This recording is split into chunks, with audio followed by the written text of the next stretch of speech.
All right. Well, thanks so much for joining us. We have a terrific program tonight.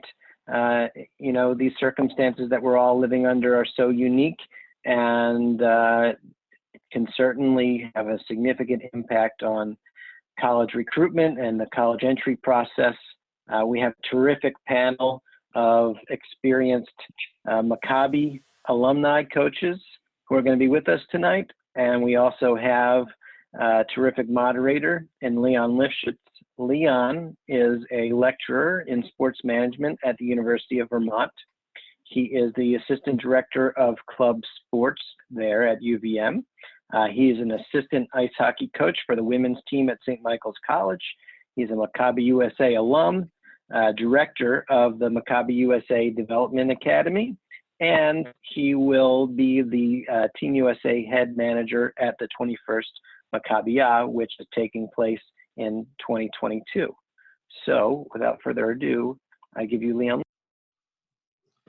Thanks, Shane, for the introduction and the bio. I'm excited to be here with you all this evening from the confines of our homes, but it's always nice to be together even virtually. We're excited to talk about this topic. We know college recruitment around sports is always a hot topic and one that interests folks in a normal year, and important to kind of find the strategies that work well in terms of getting your name out there and getting your abilities out there. And in a year like this, it's especially unique. And so we've got a bunch of wonderful panelists that are living this right now. They live it on a daily basis in normal years and are working right now to be as effective as possible in their roles. And so we're excited to introduce them in just a moment. I have a little bit of experience with recruiting as well, but haven't done it quite as much as these folks have. Even some of our club sports recruit as well. So it's interesting to look at the different levels in which those things happen. And so in that light, I'm excited to learn from the panelists as well and to improve my knowledge and abilities around that as well. So without further ado, I'll introduce them and they can just tell us a little bit about themselves, so know who you're listening to as we move through today's session. So I'll stop share and we'll start with Jenna Cosgrove. Jenna, if you wouldn't mind introducing yourself. I'll also just mention beforehand, probably the best way to view this presentation is the speaker view. On the top right, you have an option between gallery and speaker, and that's often the best for this particular type of panel. So again, Jenna Cosgrove, floor is yours. Hi everyone, I'm Jenna. I was very lucky. I was an assistant coach for the Open team that in 2017 that was participating in the World Maccabi Games in Israel. And thank you for having me tonight. I'm happy to be here. I started my coaching career after college. I spent 7 years at Fordham University in New York. I was a director of operations for a few years, and I worked my way up. I was an assistant coach at that level, and eventually made my way now where I am. I'm head coach at Rhode Island College, and I just finished my 3rd season, and we're coming off our best year yet. So I'm excited to share the knowledge I've had, from coaching at a Division I level and now being a head coach at a Division III level, and how it's impacting us right now. Thank you, Jenna. Our next panelist is Rachel Schroeder. Hi, everyone. I'm Rachel. I'm the head women's soccer coach at Trinity College, which is in Hartford, Connecticut. So we're actually a part of the NESCAC, which, if you know it, it's like we're a bunch of small New England high academic schools. So I can answer a lot of questions in regards to kind of our whole conference, because we are a little bit unique. Sometimes we have kind of some special rules. But my background, I've actually only been at Trinity just over a year. So my fall season was my first season here. In terms of Maccabi, I played in the 2005 games in Israel, where we won a gold medal. And then this past summer, I coached at the Pan American Games, the US Open women's team, where we won the gold. So when I go through my timeline, it seems like it doesn't make sense because I look like I'm like 20, but I'm not 20. So I went to Skidmore College in upstate New York. All of my experience is like small, higher academic Division III schools. So I went there. Then I was an assistant coach for 2 years at Wellesley College, just outside Boston. Then I was a grad assistant for 2 years at Clarkson University in upstate New York. After that, I was an assistant at Washington and Lee University, which is another small high academic school in Virginia. Then after that, right before here, I was the head coach at St. Olaf College, which is in Minnesota, another Division III, really similar academic type school to Trinity. So yeah, anything that you want to ask, I really do know a lot about that realm of things, which I know there's probably some people on this call that are interested in those types of schools. Thank you, Rachel, and thank you for pointing that out. Certainly some nuances there that we're excited to pick your brain about throughout the session. And our final panelist and our West Coast representation is Nate Engel. Hey, I'm Nate. I currently coach at Stanford University. Before that, I was at the United States Naval Academy, and before that, I was in the Army wrestling for the World Class Athlete Program. I was lucky enough to wrestle on the 2013 and 2017 Maccabiah team, and then I will be coaching the 2021 team, I guess technically 2022 team, but super excited to talk with all of you. Hopefully we can answer any questions, because just like you sitting at home, we're working through the same problems with our universities and our recruits. So just looking forward to chatting with all of you. Right on. Thank you, Nate, as well as to Rachel and Jenna. We'll come back to you all in just a moment. First, we're just curious who we've got in the audience. And so we've got the 3 quick poll questions that we got for you. And so as they pop up, if you wouldn't mind just answering them, give us a sense of who's out there and who we're engaging with this evening.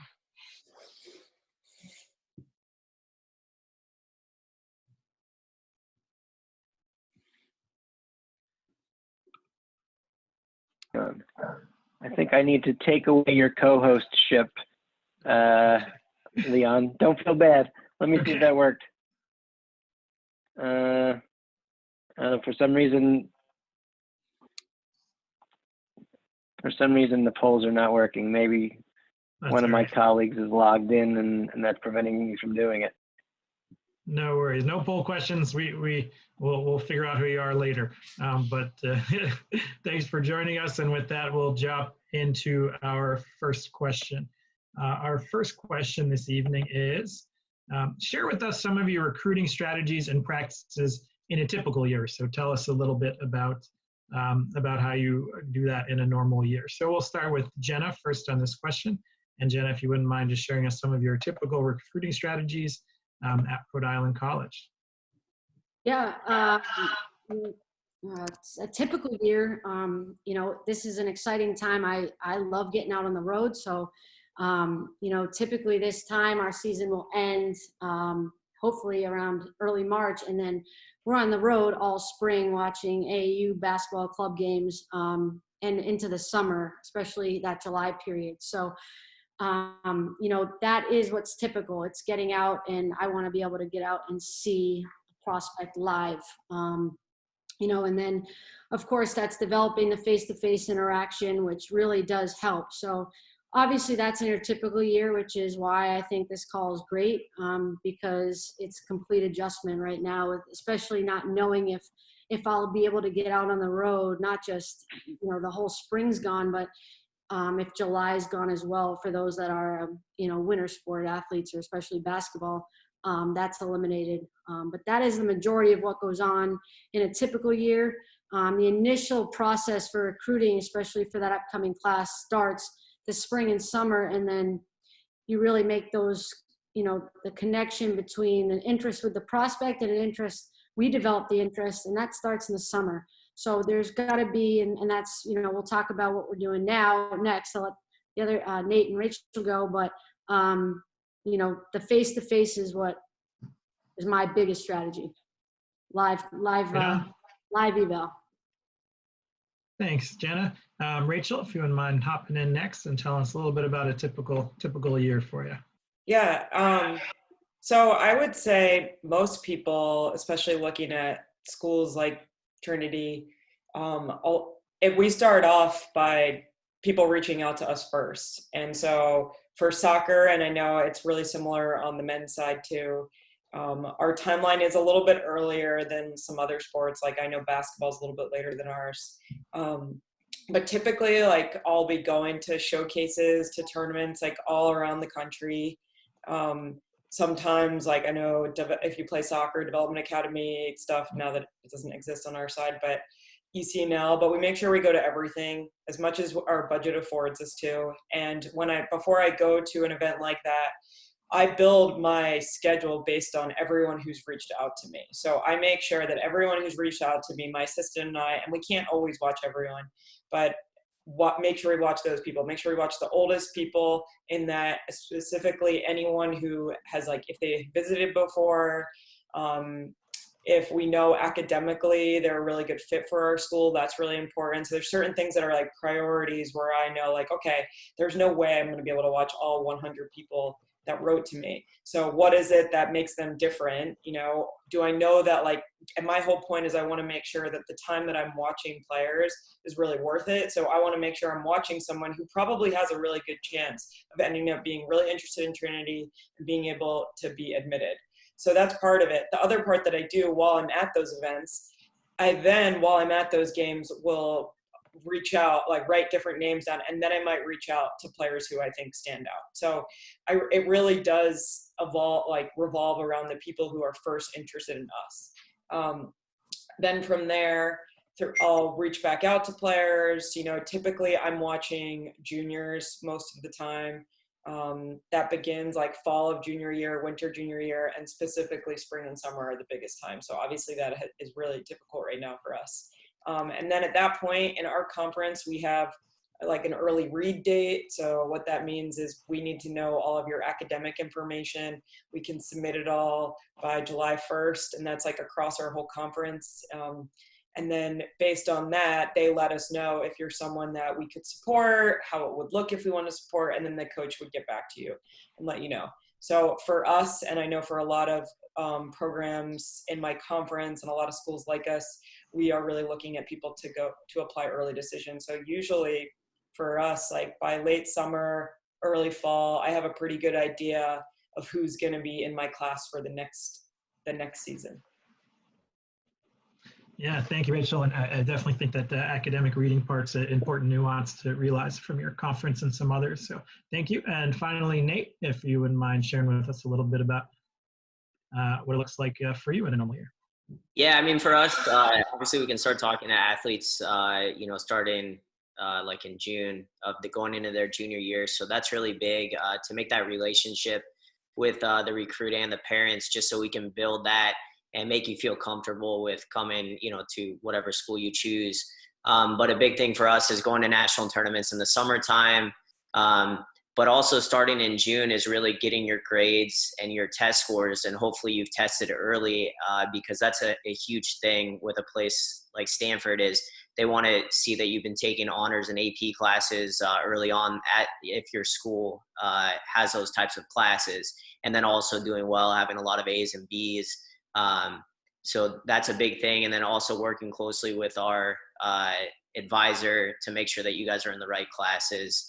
And then also just continuing to watch, how your season's progressing, and then the state tournament and national tournaments at the end of the year.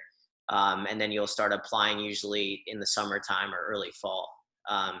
But yeah, my biggest piece of advice is just making sure you're doing your homework and getting those grades up and taking challenging classes to help you get into good academic schools. Right on. Thanks, Nate. And yeah, thanks for putting a little academic spin on that. So obviously, the first word in student athlete is definitely student.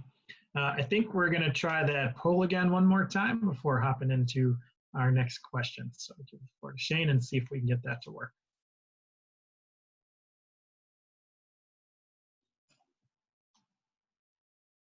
Hey, there we go. Yeah, if you wouldn't mind, if you're on your computer or phone, I'd be curious to see who we have present with us today.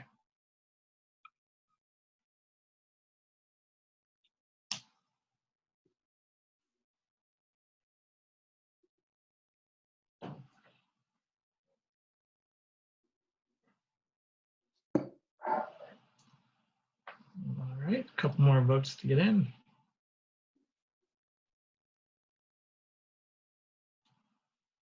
Right on. Definitely seems like we've got a lot of sophomores and juniors, and awesome to see some folks just interested in the topic, and a senior as well. So right on, definitely a good audience to listen to this. Okay. I got a couple more questions.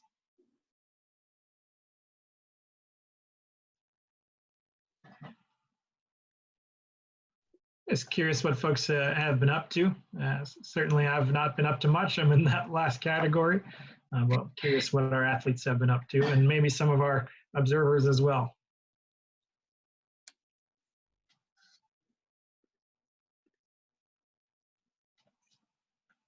Cool. Sounds like folks have been pretty active and trying to stay fit and ready to go, which is pretty awesome, and definitely kudos to all. It's not an easy time physically or mentally to do that, so really impressive to see that.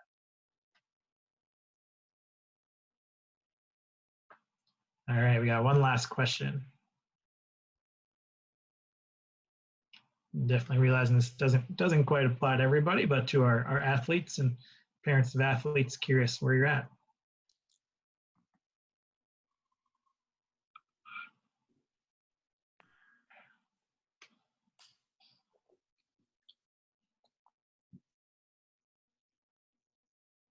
Awesome. So far, looks like a fairly even divide. Some folks who have been pretty deep in the process, and some folks just wading in or wanting to wade in, and a few folks getting an early start. So I think we'll have some questions tonight and some answers that appeal to all facets of our audience, and good to get to know who you are, and exciting to have you all engaged with us. So with that in mind, we're going to progress to our next question. Okay, our next question, I'll try to pop it up on the screen in a minute. I'll just read it out loud. What are some of the key traits and behaviors you are looking for from athletes throughout the recruiting process? And we mentioned academics, so both on and off the field of play. What are some of those key traits and behaviors you're looking for? So for this question, perhaps we'll start with Rachel. Yeah, so key traits during the recruitment process, I would say being proactive. Like, I think that sometimes the image people have in their head is that coaches just reach out to you and they're offering spots like left and right, but really a really big part of it is you being proactive and you making sure. And what proactive means is like reaching out to coaches, having your club coach or high school coach, whatever it is, reaching out. And the other part to that is that you're doing it, not your parents. So I think like when you come to college, when you're playing college sports, like we're with you all the time. We're not with your parents. It is different than high school sports. And like, that's who I want to know. That's who I want to really get to know. Not to say that parents aren't involved in the process. They are. But I think when I'm initially recruiting someone, I really want to hear from them. And I want their emails to sound like someone who's 17. So especially like sometimes I know, and I've experienced it, where like a parent even like pretends to be the kid. I know that like most coaches don't really appreciate that. So I think if you can make sure you're being really proactive, and sometimes I tell this to prospects all the time, especially right now, you might be like, I don't have anything new to share. But the only way we know, like a lot of our schools have a lot of people that we're in contact with. The only way we know that you're really interested is if you reach out to us sometimes. So keep your name, like be one of those names where I maybe have never even met you before, but I recognize that name. Like sometimes when I'm like recruiting and I'm like looking through like, okay, who's going to be here? I'll be like, oh wait, I know this name. And then I just see that it's like, oh, this person has emailed me a few times. So try and just be really proactive. I don't think it's not annoying. I know that like obviously there's different rules across different divisions of if they can contact you back. In Division 3, like we are allowed to contact you back. There's no rules against that. So that's my biggest thing. Just make sure, like, even if it's just checking in, if it's just saying, hey coach, just want to let you know I'm still really interested. My academics are going well, blah, blah, blah. It doesn't have to be much. It can just be like 2 sentences. Right on. Thank you, Rachel. We'll go to Nate next. Yeah, just to piggyback off of Rachel, I mean, she said a lot of great things. I think, yeah, that it's super important to build that relationship with, your future coach, you as a student athlete. I think too, emailing, calling, or texting is huge, because sometimes we set a lot of time, our personal time, away from our families to make recruiting calls and get in touch with you. And sometimes you'll have recruits that, you know, you won't hear from for a month. And to us, it just means that you're not interested. So if you are interested, stay in touch and always be upfront with the coaches. You know, we want what's best for you, and whether that's the school that we coach at or another school, we just want to know up front and, you know what you're thinking as well, because we have to plan for the future as well for our team. But I think just, number one thing is just staying in contact with the coaches. And two, I mean, for the parents as well, I think I do this a little bit more than I should, but I tend to talk to the parents a lot, probably more than my boss likes me to. But I think, you know, you guys have questions, you're going to be sending your child off, you know, clear across country or 2 hours down the road. So, you know, we know that you guys have questions as well. And then the last thing I would say is just, you know, getting out and seeing schools, going on visits, whether they're, you know, official or unofficial, to see what's out there. Right on. Thank you, Nate. We'll go to Jenna in just a moment. I'm just noticing there's a couple questions in the chat. By all means, please keep including those questions in the chat. We're just going to wait till the end to address those kind of all at once in a Q&A. So please keep popping those in there. Those are great questions, and we look forward to getting to them shortly. Final panelist on this question, turn the floor to Jenna. Yeah, I don't want to be repetitive, but just to give you a great example, one of the number one things that I look for in student athletes, you know, right now is being responsive. That communication piece is number one, not just when I evaluate live, but especially right now. We use a database, and I'm sure Rachel and Nate definitely use a recruiting database, and it might be a different one I've used, you know, probably 3 or 4 over my course of coaching, but we use Front Rush, and right now I'm reaching out to a lot of juniors, especially right now, and I can tell if they received my email and if they received it and they opened it, and whether and obviously, so I know if they are not responding. So, you know, and I don't know if everyone would know that. So I'm giving you a little insight that, you know, if I send an email, I'm like, okay, maybe they're not interested. They're reading it, but they're not replying. So I think the number one thing is being responsive and showing an interest. And obviously, if you're not interested, being honest, because that helps, as Nate and Rachel have said, that helps eliminate, you know, that helps relieve pressure on my standpoint on a coaching end, but also help you move on to the next school. And, you know, I'm not just sending emails every other week or whatever it is. But so that's number one, is communication. Make sure you respond. If you're not interested, just let them know. If you are interested, I think the other big key I look for is kind of stepping out of your comfort zone. That's another one right now. I know a lot of young kids and young adults don't really like speaking on the phone. It's very easy to text, and I think texting isn't horrible. It's the way of the world right now, but it isn't the best option for what we're going through, because I think coaches, without being able to evaluate and maybe say hello to a parent or meet them live and bring them on campus for a tour, that conversation, a phone conversation, goes a long way, especially now. So, you know, I know in my head right now a couple of the juniors that I've set up phone calls with, and that just stands out more now than it did ever. You know, so I think get out of your comfort zone.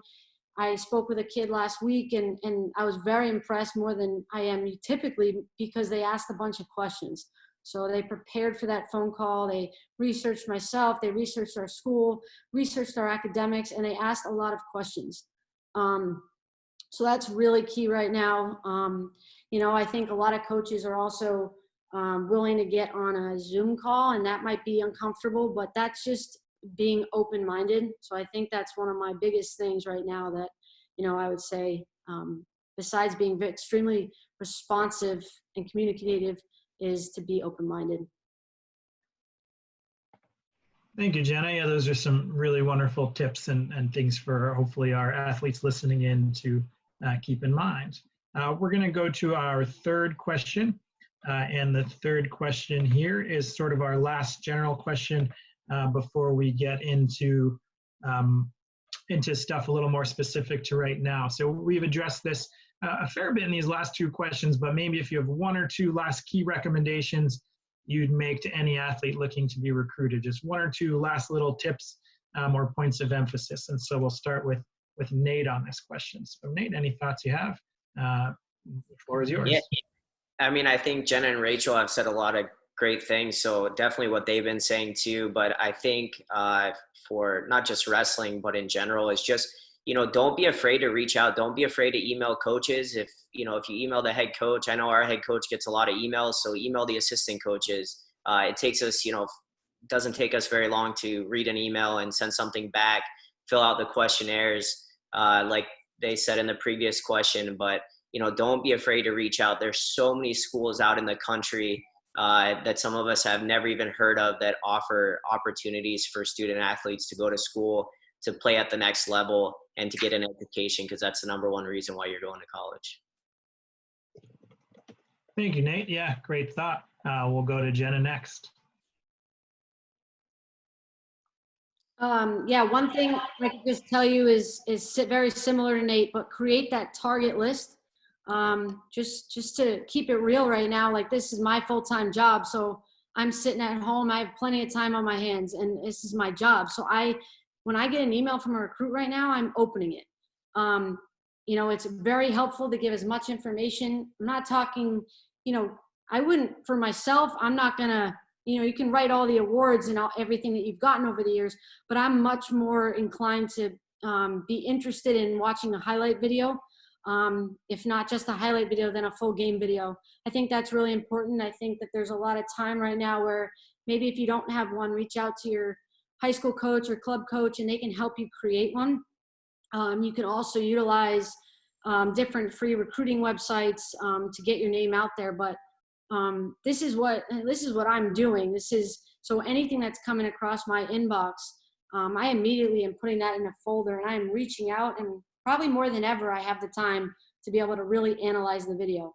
And I know for myself, I'll open every email from a coach or a parent or a player and at least give them feedback. So I'll be honest. So that's really, right now, I think you don't think, oh, well, I'm embarrassed or I'm not good enough for that school. When I was at Fordham, which is in the Atlantic 10, which is a Division I school, we also had kids interested that eventually a walk-on spot or two opened up, and they became a walk-on at Fordham. And, they may never have seen the floor very often, but they were a big part of our program. So, really just put down what aligns with your academics and your dreams. And like Nate said, don't be hesitant. If a head coach doesn't answer, email the assistant. Try and just do it. Be persistent until you get an answer, because right now is the time when somebody should get back to you. Right on. Thank you very much, Jenna. And our final panelist for this question is Rachel. I totally agree with everything Nate and Jenna said. I guess my other just kind of thought to add is to be really depending on where you are in the process, and I know it's a lot of sophomores and juniors, but keep your list pretty big at first and figure out how to narrow that down. Right now, I know you can't visit schools, but when we get there, just where you live, if you know, okay, I know I don't really want to go to the schools near where you live, it's still beneficial to visit the big state school that's right by your house, visit another smaller school or a school that's in the city, see you have to figure out what's important to you. I know when I was in the recruiting process, I had no idea. So I was open to anywhere in the country. Initially, I only wanted Division I. There was all these different things. And it took me a lot of time until I had different experiences and visit different campuses to figure out what I liked. And I don't think it's not that easy. And it's probably really hard right now, especially if you're kind of right in the thick of things, right when you thought you were gonna be able to visit all these different schools, but really figure that out. And I think once you are able to visit places, one of the most important parts is gonna be going on campus and just feeling comfortable there and feeling like these students or this team, these group of athletes, the people here feel like people I want to be around. And that's huge. It can sometimes change what you think you want. You might think you want one thing, and then when you're experiencing something else, it might be what's better for you. So be really open-minded. It's still, like, just as both Jenna and Nate said, like, aspire for the best that you can, and then see kind of what happens. And you'll still, like I always say, like, there are so many amazing schools. I think that if you're open to it, like, visit a lot. If your parents are able to take you to a lot of places, do that. But if they can't take you to a million places, you don't have to sign up for every single ID camp, because that costs so much money. Just pick a couple nearby and let it allow to help you. Like, okay, is Greek life, do I even want Greek life? What is Greek life? So figure all of that out based on some of the schools that are nearby. You might have a little bit more than you need to do. You might not need to travel as far as you think. Yeah, thank you for that point, Rachel. I work with a club sports program, and a lot of times we'll have folks transfer from NCAA participation and join our club programs, and they just find that the school is a better fit for them, and our program is still competitive enough and a good fit for what they're looking for at that point in their career. So I just think that point about fit and comfort is so important. And I appreciate you all sort of mentioning that obviously the ability is important. You need folks that have the talent level to play, but there's a number of other things outside of the field of play that help separate these athletes for you and help kickstart the recruiting process and help make it run smoothly. So a lot of really great points, and hopefully folks are internalizing a bit. We're going to transition at this point from talking more broadly to talking more specifically about our current kind of state of the world and where things are at and how folks can kind of contribute to their recruiting that way. And I need to get the right question up here for you. I'll read it and I'll pull it up for folks in just a minute. So during these unique times, how have your programs managed with student athletes not being on campus or able to participate in in-person or group activities? So this one's not specific to recruiting per se, but just be great to hear a little bit more about what you're doing for your student athletes and how your programs are managing student athletes not being on campus or able to participate in group stuff right now. So we'll go to Jenna first on this one. And yeah, Jenna, floor is yours. I'm trying to just keep tabs on my team, and obviously everybody, including myself, could use more face-to-face social interaction right now. So we jump on a Zoom call. We've done every 2 weeks right now, just to touch base. I've had a few players and families affected by the virus. So, we try and keep it light. We've done a couple trivia games. I was actually I saw one of my players on a Zoom call today. She helped participate in a recruiting Zoom virtual tour. So we're really just trying to stay positive. I haven't, as far as a lot of my players will work camps. I know somebody was asking about that. And obviously there's not a lot to talk about with the unknown going forward. A lot of camps, some things down the line, June, July will not be known until I would say sometime this month or next month. So we try and keep their mind distracted with some trivia or some goofy questions we go around and ask, but we keep it light and try. Right now our student athletes are in finals right now until next week. So just showing support and reaching out really just to stay in touch. Yeah, thanks, Jenna. Rachel? Yeah, I don't think we do anything too different from what Jenna does with her program. As she said, I think the biggest thing is just trying to stay connected. Right now my team would typically be playing, like they'd have captains practices and be playing pickup a lot. They work with our strength and conditioning coaches. So they're seeing each other normally a lot, even out of season. So that's a huge change. I think, having said that, like we kind of like Jenna, like we do Zoom chats, and I'll call them on the phone sometimes because sometimes I'm too zoomed out. But like, I think just trying to keep everyone connected. Sometimes like we'll have things where, and we actually do this normally each summer, we'll have people like, you'll have one person you have to FaceTime every 2 weeks. So I think I've like that face-to-face interaction, as close as we can get to it, I think is really important. So I think it's always this balance of, and you're probably, some of you experiencing it with your high schools, it's like there's a balance between staying connected and then just being like, oh my gosh, I like need to get away from my computer. So we're just trying to work with that and trying to, like, as Jenna said, like keep things light. Like we don't really have, I wouldn't say we're not really doing necessarily like all of our meetings that we might do. Like we'll still talk about our goals and stuff for next season, but we say that knowing like I know their training programs, like there's a lot of them where they're like, I can't do this workout that you suggested because my high school track is closed, our turf is closed. So we've talked about like different ways of doing that, and like and they'll meet up.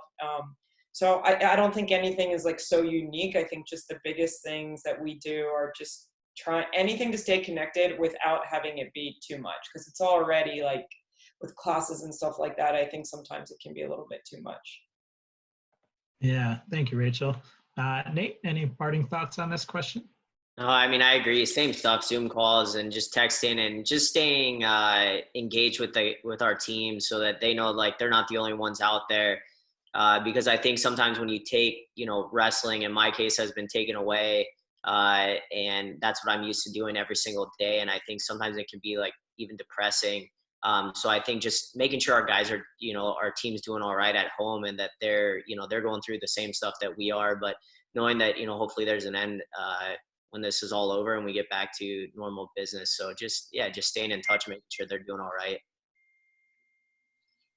Yeah, I'm sure they're all very appreciative of your efforts on that front. And we had a chance to talk a little bit about this before everyone came on as well. And again, I'm just sure it's very appreciated. So thank you for doing that for your athletes, on behalf of your athletes, in case they're not thanking you, although I'm sure they are. Cool. So last couple of questions I think are ones that probably are most on people's minds right now. Whoop, that's my email. Those are questions for later. So question number 5, last couple of questions, and then we'll save some time for Q&A. And so just how have your programs been adjusting to recruiting classes, not only for 2020, but especially for fall and early winter sports for 2021? So just how have you been adjusting? And we'll start with Rachel on this question. Well, for 2020, we've been, because everyone went through our early decision, we're pretty much done with that. I'm not really looking to recruit anyone new, but what I always say is if someone like has been admitted to Trinity and they're just still deciding between a few schools, like if you're good, then you're going to make the team. So we don't have like a roster number that like we can't get over a cap or anything like that. But we're not really actively seeking out 2020s. Obviously that could change in the future with everything going on, but that's kind of where we're at right now. In terms of 2021s, I feel like I have the same conversation almost every day with a different prospect. Right now, like we don't have any field player commits, typically, or what we say is committed to the early decision process. Typically, like right now, we'd start having like some really good conversations. People would be visiting more often. We have a bunch of people who I've seen play before, and then we're going to visit, and they've never visited. So I'm right now, personally, I'm holding off a little bit to kind of see where we're going to be at. Like, I don't feel like I'm still a little bit hopeful that maybe by the end of the summer, I'll be able to see some people play. That could change. The other part too is as I'm talking to different players on the phone, like I will at some point start getting a sense if other schools are pressuring some players to make decisions. And so if that happens, like then I might be also like, okay, I need to maybe take a chance on someone who I've only seen film on. Typically, I wouldn't recruit someone based off of film. Sometimes maybe I saw someone only play one time. Sometimes I've never seen someone play.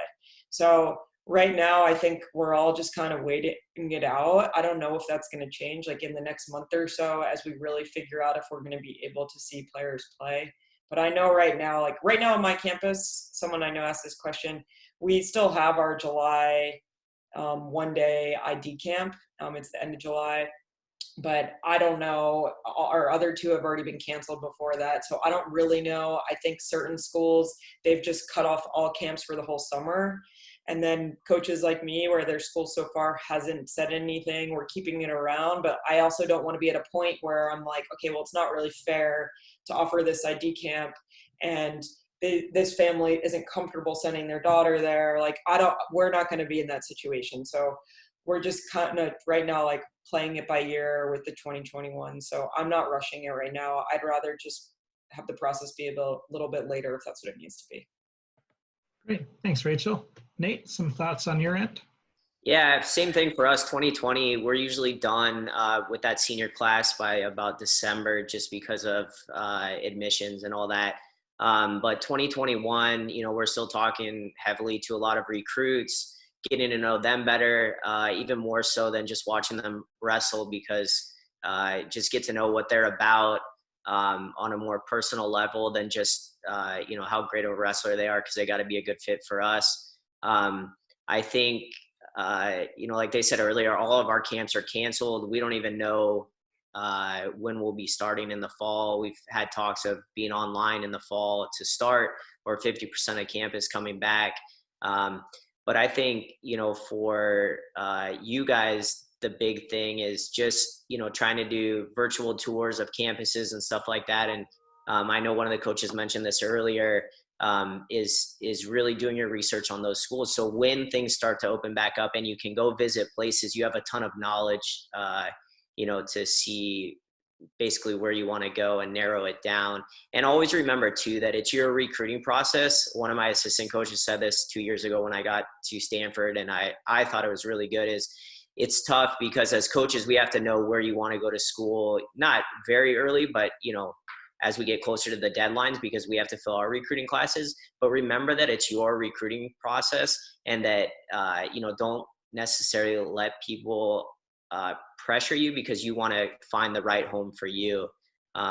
So to Rachel and Jenna, hopefully I didn't say anything bad there, but I think, you know, at the end of the day, when you go to school, you have to feel comfortable with those coaches, the student body, that place, and have you know, the best future for yourself. So just remember that. Great. Thank you, Nate. Great sentiments. And Jenna, any final thoughts on this question?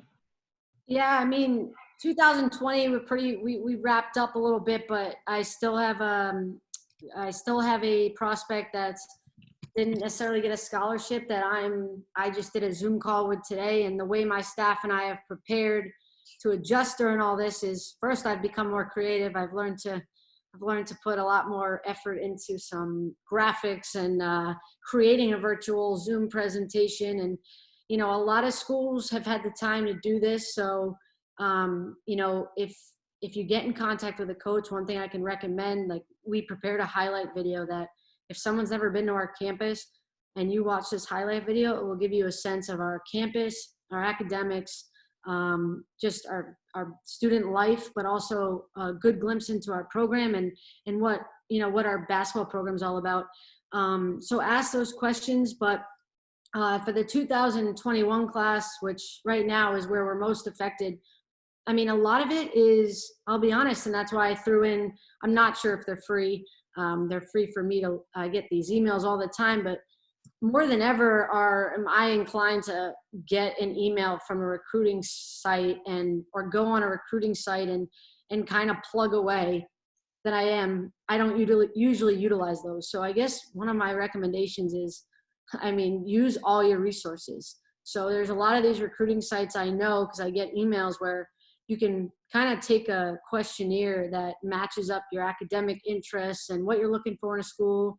You can put your GPA, your intended major, and schools pop up. That's like, if you're not sure what your target list is, you know, and that school, the site can generate an email to that school. So, you know, that's one piece of advice. You know, and another is, I think I said it before, is video is more important than ever. I, like Rachel, not necessarily inclined to take a player just by watching film. However, that film is a key part in creating that initial interest and, you know, evaluation. So, you know, my biggest piece of advice out of all of this is be ready, so that when this all ends, and if it ends, say, in August, that you are ready. You've done your research, you have made your contacts, you've eliminated the ones that maybe haven't gotten back to you. And those coaches, if I'm ready to hit the ground running in September for a fall showcase, because if they happen in the fall, I'm going to every fall showcase in New England. If those happen, I've got my list. I've got my top list of 2021s, and I know who I've spoke to. I know a little bit about them, and I've seen video. I'm not going in blind. So that's my biggest piece of advice: is have no regrets by the time that this all ends and everything starts to normalize, that you've done all you can to put yourself in a great situation. Right on. Thanks, Jenna. That's actually a wonderful segue into our last question. So maybe I'll just pick on you just for another moment. And just sort of, that was a great suggestion. And if you have any others, or certainly you could stick with that one as your final one. But yeah, what suggestions do you have for them when they're homebound? It sounds like really making contacts now and really leveraging technology now was a couple that you had pointed out. Any other thoughts for folks on this prompt? Yeah, I think, well, for one, for your mental health is try and find a routine. I know for myself, I've got a friend that we social distance and we run, and I don't like running, but I can't go to the gym. So, get out and exercise. That's another piece of it. You don't want to, you do not want to be falling behind the 8 ball, so that when you can participate in late summer or fall or whenever it might be, and coaches are there watching you, you're not behind. You want to make sure that's good for your mental health, but also for preparing to be evaluated.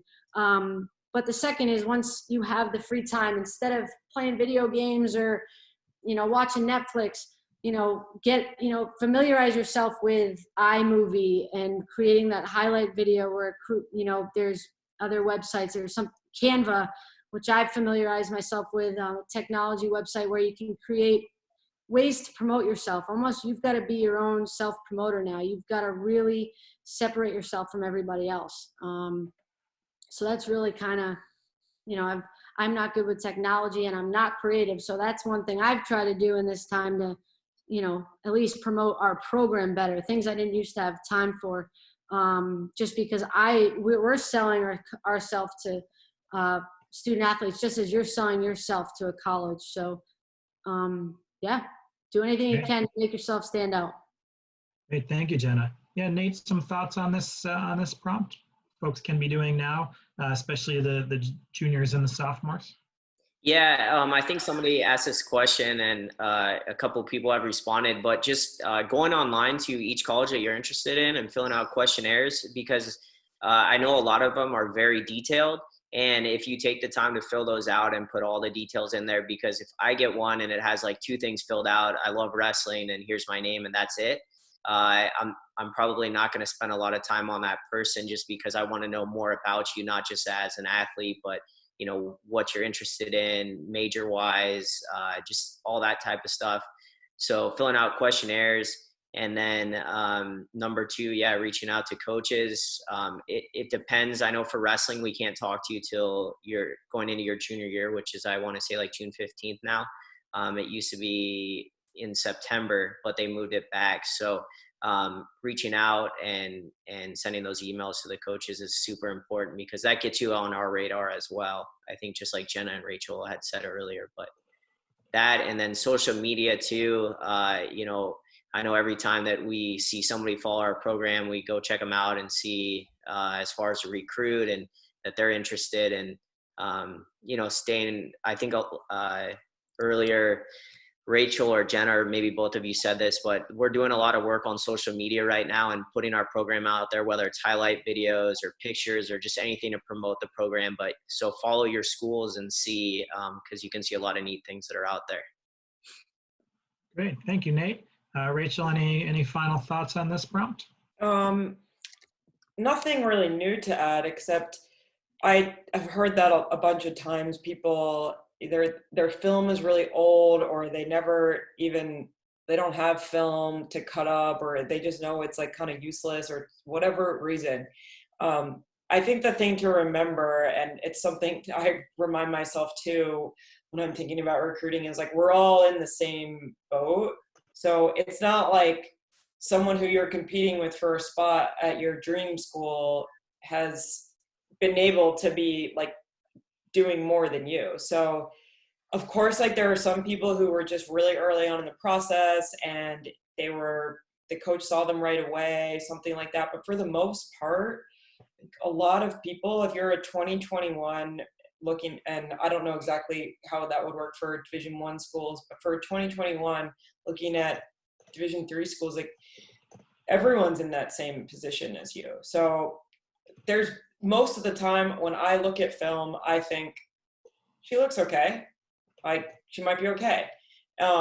I rarely make a decision based off that. I will say that sometimes when someone's film does stick out to me, something about them I really like, I'll make sure to tell them like, hey, your video showed potential. I'd love to connect with you. But even in those phone calls right now, I'm not like offering them anything, or it's nothing like that. So I think try to avoid getting so stressed about that part. I think film in different sports, probably that also is part of it. Like in some sports, you probably can rely more on film, or if you're a swimmer, like it's based on times. So I think right now, like be a little bit patient with it. Set up phone calls. Like coaches really do have time for phone calls. And if they're able to like just say, this is my schedule, when's a good time to chat? I'd love to, and come in with questions. And I'm now more than ever, someone's personality on the phone or and FaceTime or a Zoom call, like it really matters. The other day I got off the phone with someone and it was like my third time talking to her, and I've only seen her play one time, and I thought like she was pretty good, but like I need to see her play more. And I'm not kidding that I got off and I was like, if this is August and I'm not able to see her play, her personality has really shined, and I think she seems like I know she's going to contribute no matter what. So that's not going to happen to everyone, and that's not going to be the case all the time, but it really makes a difference. And when we go back out there, if we're able to like go back and recruit and we get like a month before I have to start making decisions, I'm going to prioritize someone who was really like did their homework, was really good on the phone, someone who I already feel like is going to be a good fit. Great. Thank you so much, all. We've got a handful of questions in the chat box and a couple that got sent in before. I got a couple that got sent in before that I'll reach out, and for sake of time, maybe just we can have one panelist take it and maybe throw an additional thought or two in. And then Shane's been curating a little bit the chat box for us. So first question I'll pose to the group, and maybe someone is interested in taking it, is just folks who maybe aren't on the radar as much. You're not in a development academy for soccer. They're not at a top school for basketball or wrestling. And just what are some ways that they can find some visibility, especially at this time? What has been your experience with folks who are in programs that are lesser known or not quite at some of those showcases, but feel they're talented enough and want to get themselves out there?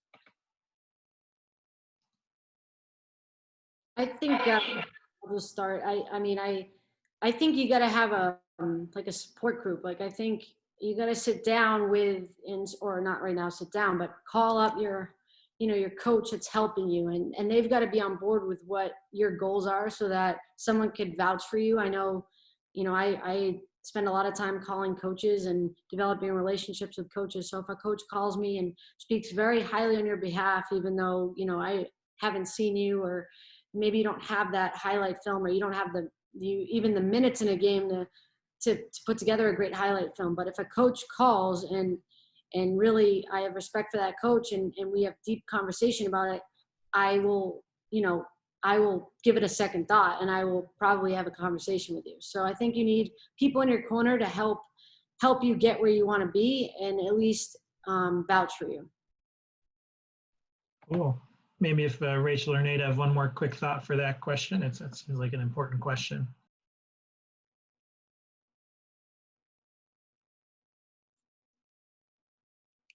Nate, you can add, coming from a different division.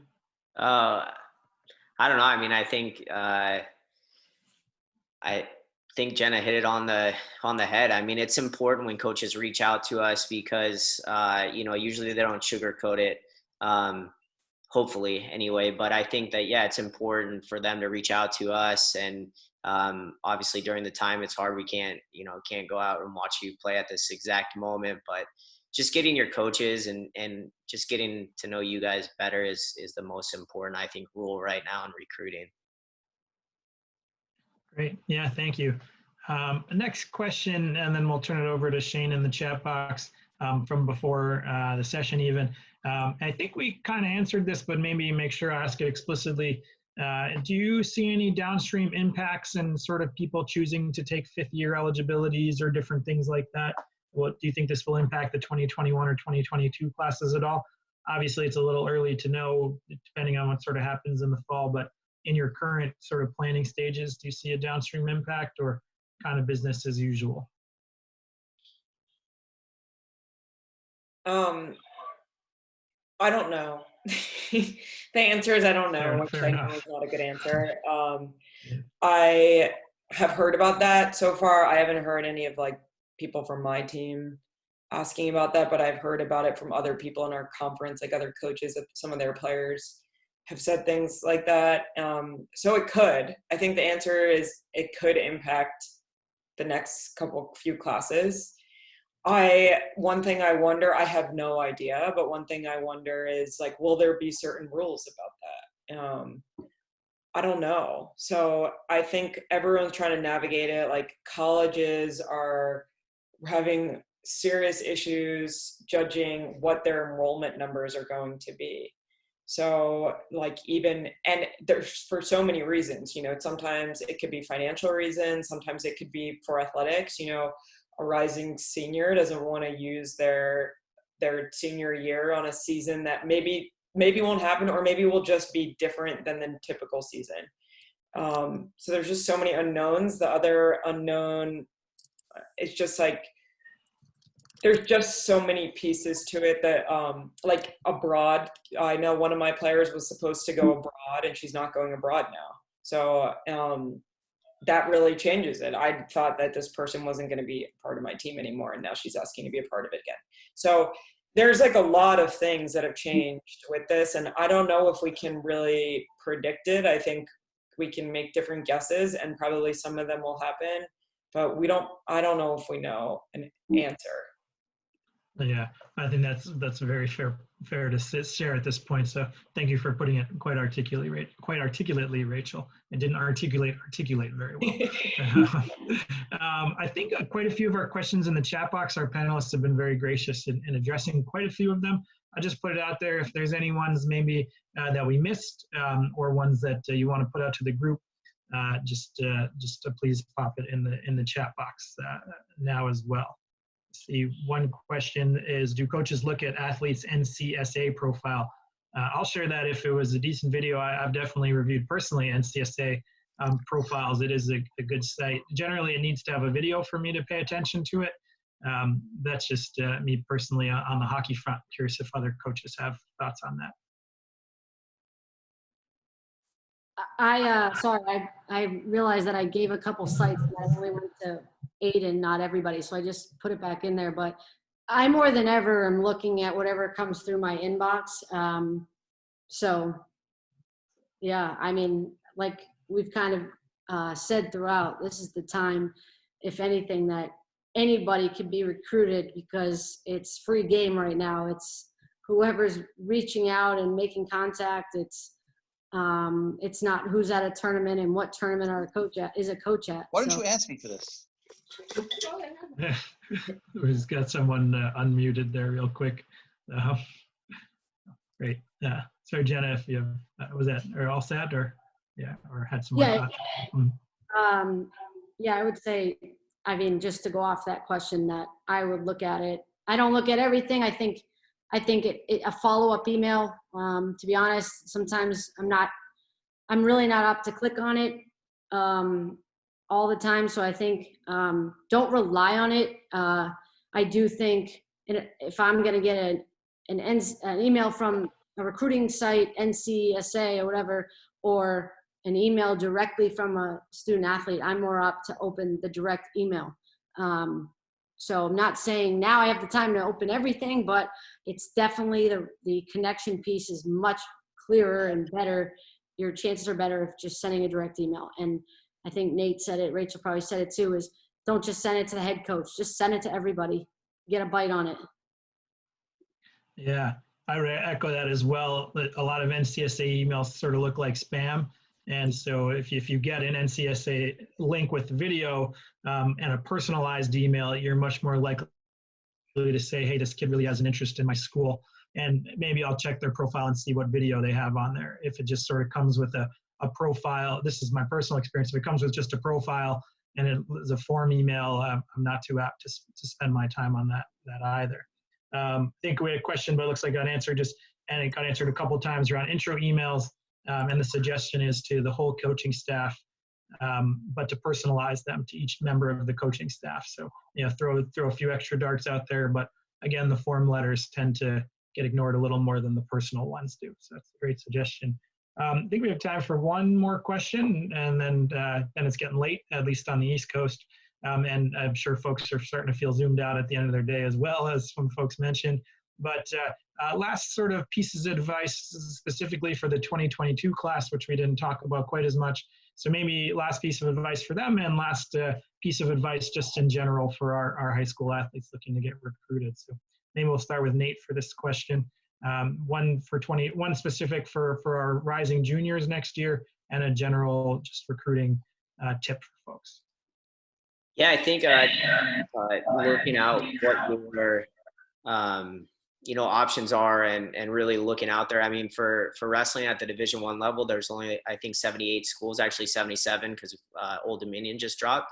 But there's like I said earlier in the call, there is so many options from Division I, Division II, Division III, NAI, JUCO, club level, and they're all very good options. So, make sure you look at those, because you may fall in love with a school that you didn't think you were going to fall in love with. And it really doesn't matter what division you play sports at, because they're all very, very competitive. And I think if that's one thing I could leave the group with, is make sure, especially the juniors, is look at all those options, Google them, check them out, reach out to the coaches, and just get all the information that you can, because I think number one, there's scholarship opportunities out there, academic aid, financial aid, all of that stuff. And, if you can find a home and fall in love with a place, it doesn't matter what division it's at, you get to compete at the next level.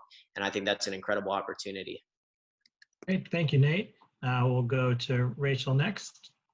Yeah, I know this has also been asked a couple times in the chat about for 2022s. What I would say for me, and I think this is probably a common sentiment across a lot of Division III schools, at least in our timeline, like, I still want to hear from 2022s. I'm still really, really interested. The more you're in contact, as I said before, the better.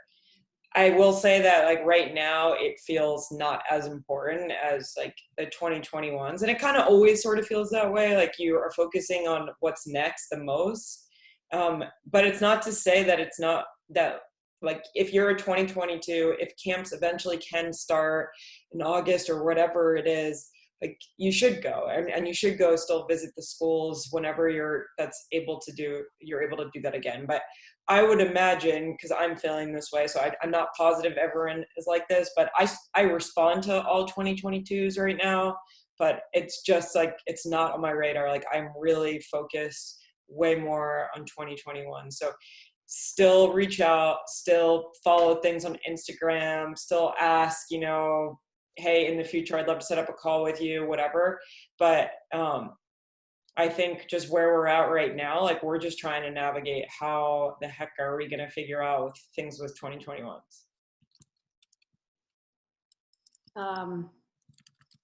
Same thing as Rachel. I mean, you've just be prepared. So do your homework. If you're a 2022, just jump ahead by getting that list together. I would utilize some of the online recruiting websites if you have no idea what type of school that you want to, that you're interested in, or what programs are out there. Like, do that research on there. But I think someone just asked, like, 100% send an email, personalized email to the coaching staff, because it does come in, it filters in sometimes as spam. So to cover your own basis. But another thing is if there is a questionnaire, I know we have an online questionnaire, and if someone emails me and they're a 2022, I will say, thank you so much for your interest. And although it's not a priority, like Rachel explained, I will make sure to follow up, and I will send a recruiting questionnaire, because that, if you fill it out, it goes automatically into our recruiting database. And when I'm getting around to the 2022 class in 6 months from now, you're in that database and getting our emails. And so you're one step ahead. It's just like Rachel said, it's not a priority. So I might not be setting up a phone call right now, but without a doubt, that's the first initial piece of contact. So jump ahead and get a head start, especially when you have the time, and get on coach's radar early. Great, thank you. I'm someone who does some recruiting, and I still learned a ton from you all. So thank you all for sharing your thoughts and spending your time and your evening with us. I'll turn it over to Shane to wrap up for us. Well, first, I want to thank everybody for attending tonight. Leon for doing such a great job moderating, and to our panelists, Jenna and Nate and Rachel. It's been a real pleasure, and I know I learned a whole lot. I hope that you'll take a little bit of time and tell us what you thought. I'm going to enter into the chat box in just a minute a link to our Survey Monkey. So if you would, just take a moment and complete the Survey Monkey. I'll also send a follow-up email with a recording so you can watch it again, and it'll have a link to the Survey Monkey in case you missed it this time. Maccabi at Home is a relatively new initiative for us, and we have some great virtual programming coming up. So if you enjoyed this one, there are a couple things in the near future. Tomorrow at 1 p.m. Eastern, we have our President's Forum where Jeff Buchantz will be discussing the future of the Maccabiah with our leadership from Maccabi World Union in Israel. And then tomorrow night at 7 Eastern, we have a holistic healing and preventative remedies discussion with one of our Maccabi alum, Dr. Hadar Elbaz. And then on Monday at 8 Eastern, we have a special sports psychologist, Dr. Richard Olberger, talking about helping athletes to focus through transition.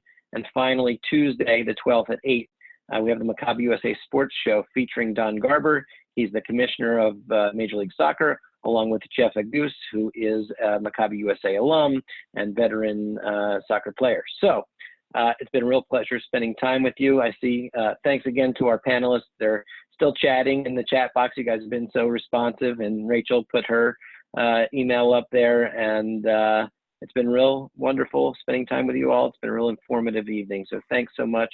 Stay safe and stay healthy.